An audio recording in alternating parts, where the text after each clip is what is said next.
What happens when the rules you were taught to follow no longer fit the world you're operating in? When today's success could make you irrelevant tomorrow, and what worked yesterday just won't work anymore. In this episode, we explore what it really takes to stay relevant in a world that's constantly shifting, where adaptability now matters more than certainty, and why balancing short-term results with long-term vision is one of leadership's greatest tests, and why the future belongs to those brave enough to change, before they're forced, of course. So if you're grappling with how to lead through uncertainty, make decisions without a clear map, and build something that lasts, this one's for you. My name's Oliver King, Managing Partner at Engine, and this is CXD, where we explore the art and science of reimagining customer experiences.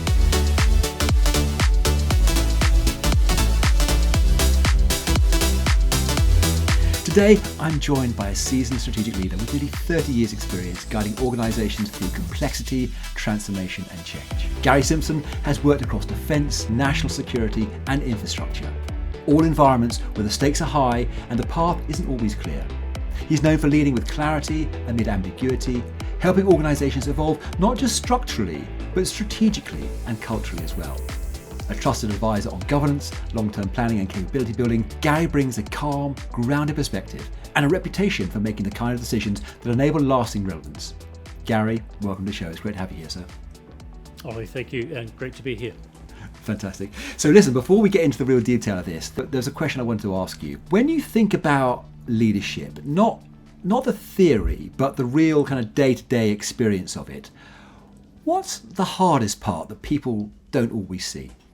Olly, so look, I started as an apprentice and curiosity, learning, that's really stayed with me from that apprenticeship grounding. I'm driven by knowing that we can always do things better. I've been involved in a lot of change, and throughout the constant thing that's really challenging for that is actually how lonely that change journey can be. Leadership isn't about having all of the answers. It's about being able to hold the space for people to build confidence, to come through and engage in that uncertainty, but keep true and honest to the journey ahead. And that's the trick, if you like. That's a really challenging bit, and that can be a lonely place as a leader.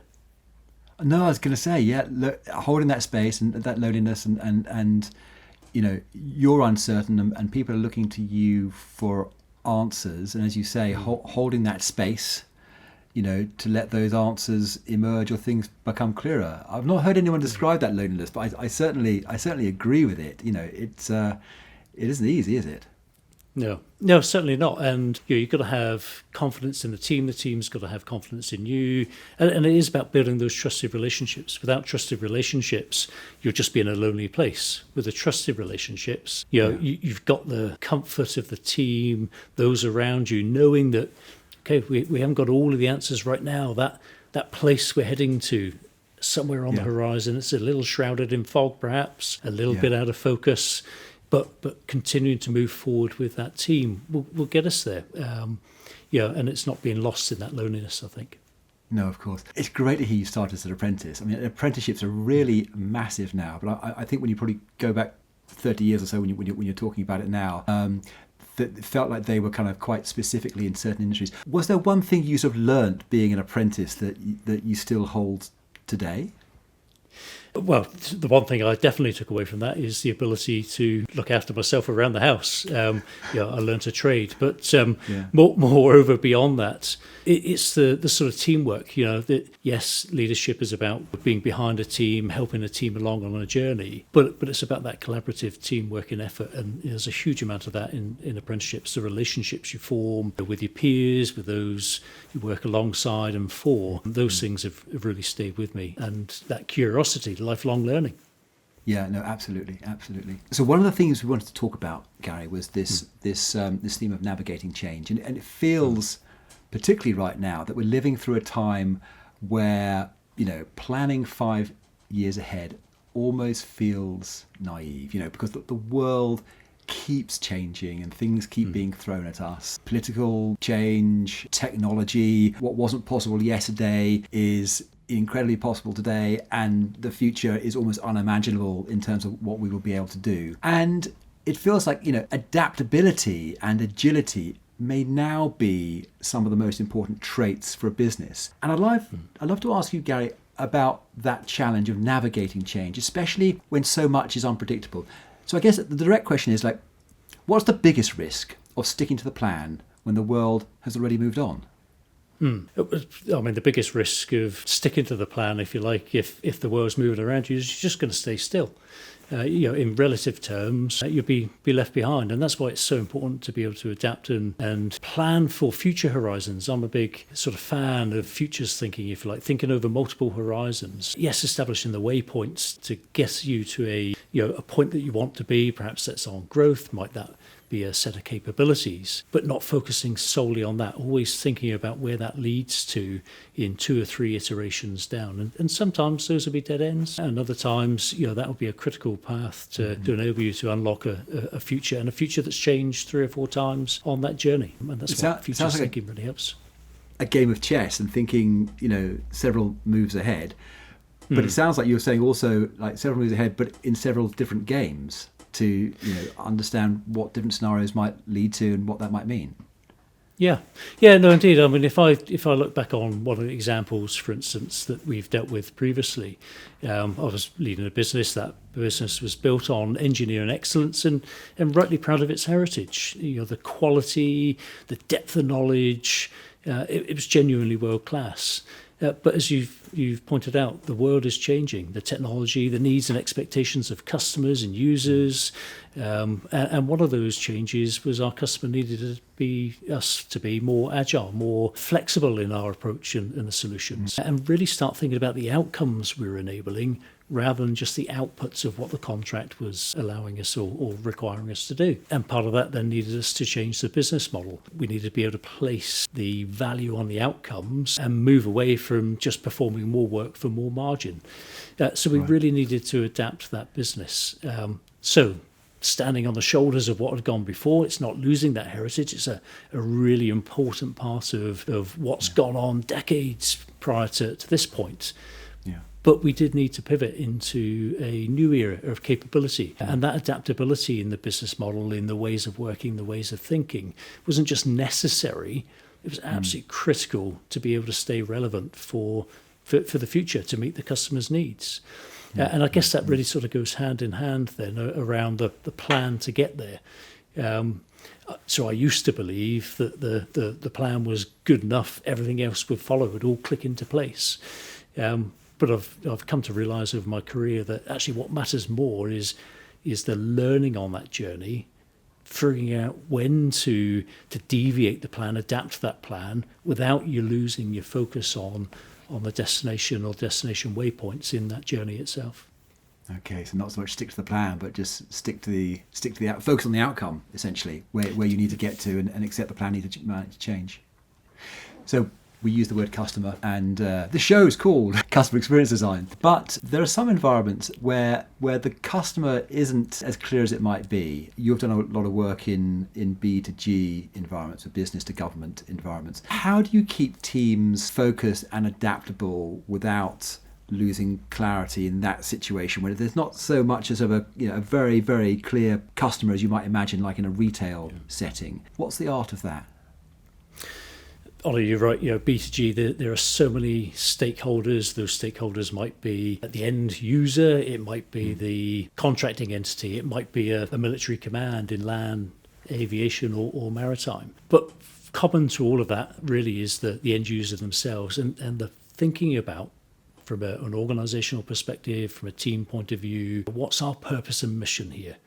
Why are we here, and what are we all trying to achieve? What's that common end point? So you can transcend, if you like, cut through all of those differing demands across those different actors within the ecosystem, focus on translating that purpose and mission into front stage and backstage activity, and align through different roles that consistent approach to doing the right thing, the best thing for the end user. And that allows then people, whether they're in a back office function, operating front stage, right there, shoulder to shoulder with the customer, to deliver the right value at the right time. And the focus really comes from people understanding how they fit within that ecosystem, and adaptability to make sure that they continue to do the right thing at the right point in service of that mission.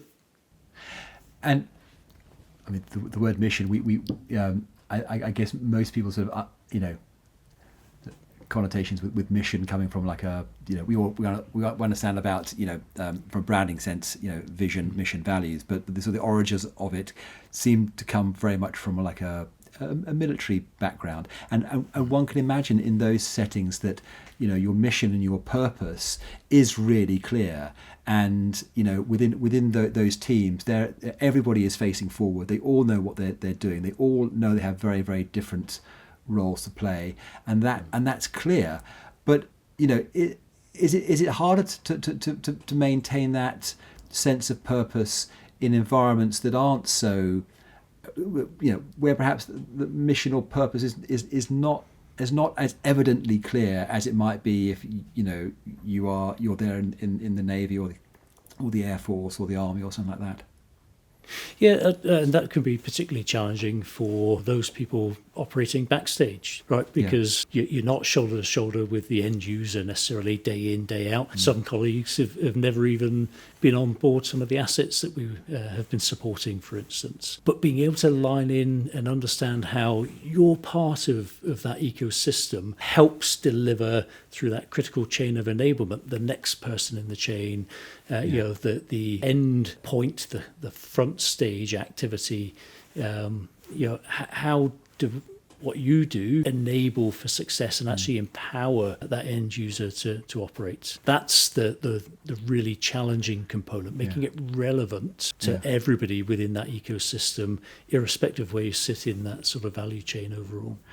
And that's something that we've seen time and again in other industries we work in, where you're trying to engage with all the front line and help them see the part that they play. And there's that classic story, isn't there, about the maintenance guy working at NASA, and I think it was President Obama who stopped him and asked what he was doing, and he said, "I'm helping put a man on the moon." And that's amazing. If you can get that sense of purpose in people, then that's absolutely incredible. Yeah, and it is about that clarity of purpose, how we all, irrespective of where we are in that value chain, make a difference. And if you empower people to make that difference, it doesn't matter where the customer is and where it is in relation to you as an individual. And I know you can't be too specific about stuff like this, but in terms of like a mission or a purpose, are these things in your experience, are they broad or are they very specific? And do those missions change like quarter by quarter for people, or are they broader and more long term? Yeah, so some of the work that I've been involved in recently has been about making sure assets are available and ready and capable and safe for the Royal Navy to go and operate. And so whilst we wouldn't necessarily get involved in the detail of a specific mission, when you come back to ensure the asset is safe, capable and available, that's the mission of the organisation. And therefore, how do we empower the women and men that live and work on board these assets to go and do a good job? I was going to say, just for the audience, clarifying the term assets, you basically, layman's terms, you mean like ships and stuff like that? Yeah, Brilliant. Indeed. So what qualities do you think leaders most need now if they want their organisations to really kind of maintain this agility and this relevance? I mean, I suspect that resilience is a thing. You talked about loneliness before. What other qualities are important to them? Well, for me, leadership, most important for me, leadership is that we need to be values-led. And the three values that I really sort of uphold, really value in others around me, is integrity. So when we're going through change, people need to be able to believe that you mean what you say. You're not just shifting the organisation or this capability to go and follow some noise. It's actually about staying true to that deeper purpose. And from a vision point of view, it's important to have a vision, but not a dream. It's got to make real sense. You've got to be really clear about where you're going and why that matters. Staying connected through today's efforts with tomorrow's future. So that's interesting, that distinction between a vision and a dream. That's really interesting. So the difference is that it's believable and there are kind of clear steps to get there. So there's got to be components of a plan. You've got to have the steps to get there.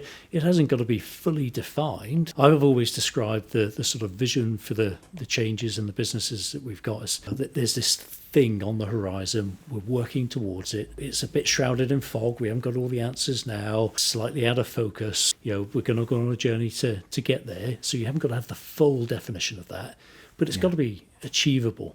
It's got to be relevant to the organisation. Sometimes it's important to innovate and move in a different direction, but if it's completely tangential to the capabilities you've got now, you've got to build credibility. Yeah, yeah. Just going back at the point you made previously about the importance of integrity. I mean, the thing about integrity is that it's like trust, isn't it? It takes a long time to establish that, and can almost be lost in an instant. But it seems like it needs to be for a leader or someone, moving through their career into leadership positions, that integrity has to be built on day upon day upon month upon year. It has to be a way of life, really. Oh, absolutely. I mean, if you can't feign integrity. Integrity has got to be you living to what you hold dear, your principles, your values, and doing that consistently, irrespective of the context within which you're working and operating. Integrity isn't something you put on like an overcoat when you turn up at work. It's there day in, day out, moment by moment, and that's what true integrity is to me. And as you say, trust, that's earned. It can be lost in a moment, but trust is hard won and earned. Yeah, it certainly is. And again, it's like going back to the point you made earlier about sort of, amidst uncertainty, kind of holding space. And there must be awkward moments when you, as the leader, sort of, are aware of more of a situation than is right for you to kind of share with your team at that time, and how you're comfortable doing that, how you kind of do you recognise that? Is that a challenge? Yeah, so absolutely recognise it. It's part of the overall leadership challenge. There's context that waxes and wanes, it comes, it goes. Therefore, there's an element of relevance to talking about everything. But if you are honest, if you provide clarity, change needs to be understood. We're going to do really difficult things. We're going to navigate some uncertainty, and sitting in a room of leaders, knowing that you've got to do something. From a business perspective over here, it might be stopping some of the work that you've been delivering for decades. It might be, making some difficult priority calls over something. But being honest, being, true to why things are happening, what needs to be done, and providing that clarity is really what helps me as a leader and an organisation move forward. Got to be able to deal with that ambiguity, and it can be uncomfortable. As I said, it comes back to the loneliness. You might be, dealing with some context that isn't yet mature enough, or may not even come to fruition. You've got to deal with that ambiguity and continue to lead. No, absolutely. I think perhaps one of the hardest balancing acts for any leader is delivering on what matters today while still investing in what the organisation will need for tomorrow, especially when short-term pressures are so intense. I know you've thought a lot about this, so let's kind of get into that a bit more. So how do you lead for the long term when everyone else is just watching this quarter? Yeah, so I think there's probably two elements, Ollie, to that. First and foremost, strategic leadership is about designing a future, and I think it's about multiple horizons, different horizons. That's where futures thinking comes in. And not just about the final destination. You may end up at some significant waypoints, but the future is going to continue to evolve, and you've got to be clear about not locking yourself out of different pathways on that waypoint for those futures. New technology emerges, the political environment changes. But the second component is not losing sight of the fact that you must perform in the moment. That the business has to earn the right to be able to grow and change and adapt for tomorrow. Because if you haven't got that foundation, you haven't got a credible starting place. So not losing sight of that, moving forward through clear success criteria.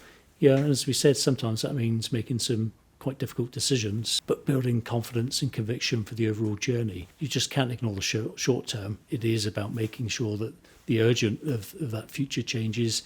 You don't drown out the urgent. You can't ignore the short term. It's about making sure the urgent never drowns out the important. Have you ever been in a situation where perhaps you've had to decide where investing in the future might mean taking a risk with today's performance? And if you did, how did you approach that? So yes, absolutely, Ollie. That's really what leadership's about. When you're thinking about near term, financial risk for investment, capital that you need. It might be, and more often than not, I've found denying yourself of capacity, the human resource, the talent for concentrating on today.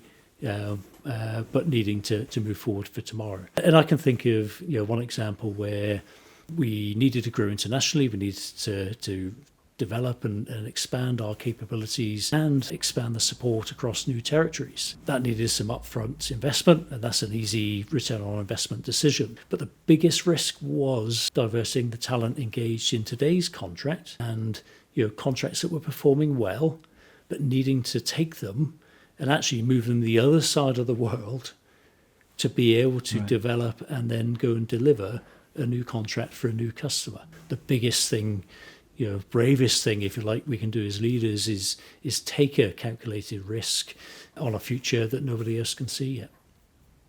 And is it? I guess your answer to this is yes. But is it important? You talk about calculated risk. Is it really important for leaders to very clearly kind of articulate the decisions and the risks they're taking and why they're taking, to reveal the calculus behind their decision, or are there times where they just need to turn to people and say, look, you got to trust me on this, it's the right thing?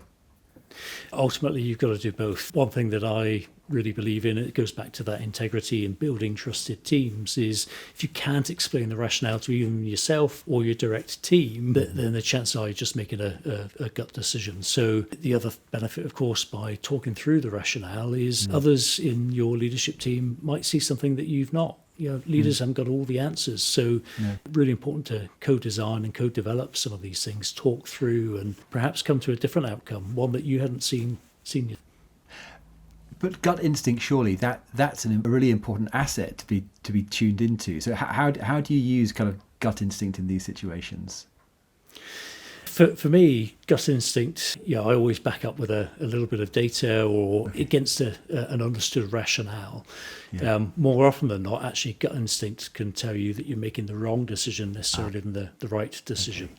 Okay. Does it feel right? Is this part of the journey that we're on? And my preference is always to talk as broadly as possible. Some subjects are sensitive. You might take a small number of people into confidence, but being able to talk through some of these difficult decisions, it might feel like the right thing more often than not, that it'll feel like the wrong thing, and you're therefore seeking a slightly different pathway. And co-design's brilliant.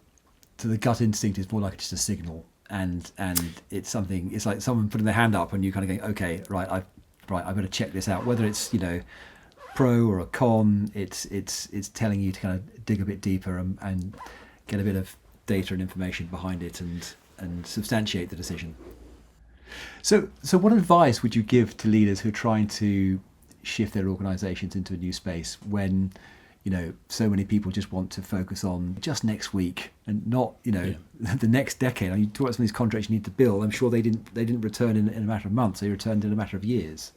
Yeah, no, indeed. And again, if I think about some of the journey that we've gone through more recently, the advice, I guess, really is heritage is important. The organisational heritage is why the business got to where it is today, but it doesn't define it. It can shape, but it does not define where the organisation can get to. It takes courage to define and tread that pathway to a different future. And I think probably, into that space, then you can't really define and deliver it alone. You're going to need to bring a team with you. You're going to need to be able to build understanding. You're going to be able to help shape that strategic future state. And transparency. Be transparent, but be empathetic. Change is difficult. It's a lot of uncertainty for a number of different people. Not everybody sees things in the same way. Change doesn't impact in a uniform way. More often than not, it involves different people, different changes, and the context can be wildly different. So co-design, and not just the destination, but the journey to get there. I think those would be the sort of packages of advice I'd offer. Very sound. So, this kind of phrase came to my head when you were talking about that, and it's this idea of like don't be led or defined by your past, and that seems to be really important. And yet, you certainly in our experience, you might come across organisations who are looking to change, looking to transform, and yet it feels like quite a lot of senior leaders are quite rooted in the past, and there's this sense of, well, that's not the way we do things around here, or I don't see why that's important, or it's not broken, don't fix it. And that feels like it's almost, particularly now where things move so quickly, that's a kind of a dangerous mindset to take, and as if leaders should try to always have one foot in the future and realise where that is, and not become complacent that just because it's all seemingly going swimmingly that it's going to keep on like that. Gary, you've spoken before about the real risk of becoming irrelevant if organisations just keep doing what they've always done. Now, when you think about building for the future and not just surviving today, what does that actually mean in practice? I mean, what stops successful organisations from seeing what's coming up? So you've got to be tuned in to not just what your customers today are doing and performing, but start to actually anticipate what they need to be doing for tomorrow. And that might be the capabilities, it might be the ways of working, it might be geographies that they're operating in, or needs that are yet to be defined. So organizations really that need to, or that will thrive, if you like, in the future, need to start anticipating those changes. They need to deliver change radically where needed. It isn't always simple, just this sort of evolution of what you've done and let's just increment it a little bit better, a little bit more, a little bit differently. So being bold to act, very often, what holds organizational change back is this fear of failure. You can't be afraid to fail. You just need to be able to fail fast and learn faster. Yeah, and we hear a lot about that, and it's so a lot's written about that. But that there's always a real tension, because there's failure and there's failure. You can't catastrophically fail, but it seems like for leaders and the more senior you become in an organisation, failure comes with greater and greater risks. How do you maintain that ethos of allowing yourself to fail fast when actually the stakes are so much higher as you become a very senior executive in a business? Well, firstly, you need to understand what's the worst that's going to happen. What's the biggest damage that you can do, and you can begin to then categorise the sort of where decision making needs to be placed. Is that something that's going to fundamentally break the whole business model? Or you're going to want to think more carefully. You want to be able to exercise a bit more control over that, versus the things that actually day to day as leaders, we would end up hampering an organization working with agility, trying a bit of experimentation, and the impacts of getting it wrong on that job, or doing something slightly awry isn't going to fundamentally impact safety or absolutely kill a customer relationship. That's the space that you need to empower and open up, and actually put to your front line to come up with different ways of working, because that's where the real innovation can happen, in fixing broken windows, in continuous improvement, rather than we're going to change a customer segment over here and move over there. You're going to want to make more of a considered judgment over that, and decision making, and matrices around decision making. There are lots out there, but they can really help. Absolutely. There's something we mentioned before about this problem about getting trapped in your own sort of current success, the safety that provides, and the courage for a leader to step out from that. That went really well, great, but actually we now need to do something different. How can you avoid getting kind of caught up in that situation and keep looking to repeat what you think has been successful previously when it may not be so in the future? Well, firstly, Olly, it's really important to actually pause in the moment and celebrate the success that you're enjoying. It's one thing that we often don't do, particularly if you're leading transformation, you're trying to move an organisation forwards. It can be really dangerous and all too easy to overlook the fantastic work that's going unnoticed, perhaps, within the organisation. So we do need to celebrate that, and use that as the foundation to move forward into that change. That's really the second point. You've got to be relentlessly curious, always thinking, and this is one thing that drives me forward professionally and the change that I've led across the last 2 decades. How can you continuously improve, evolve into doing something, perhaps different or in a far better way? How can you disrupt your own model? Thinking about the business model. I'm going to say it again. It's that multiple horizons. Not getting lost in what needs to be done this week, next month, next year, but what would the business look like in the next decade or beyond the next decade? So avoid irrelevance. Success can be comfortable in the near term, but being too comfortable can actually be fatal in the long term. And I was wondering if there's a mindset that you'd look to instill across all of the organisation you lead. I mean, would it be that sense of curiosity? Would it be that sense of future proofing? That sense of team? What do you think is the most important kind of mindset that they can adopt to help them succeed going forward? So all of those things are really important. But if we distill that into one mindset, it would be to work and move forward with a growth mindset.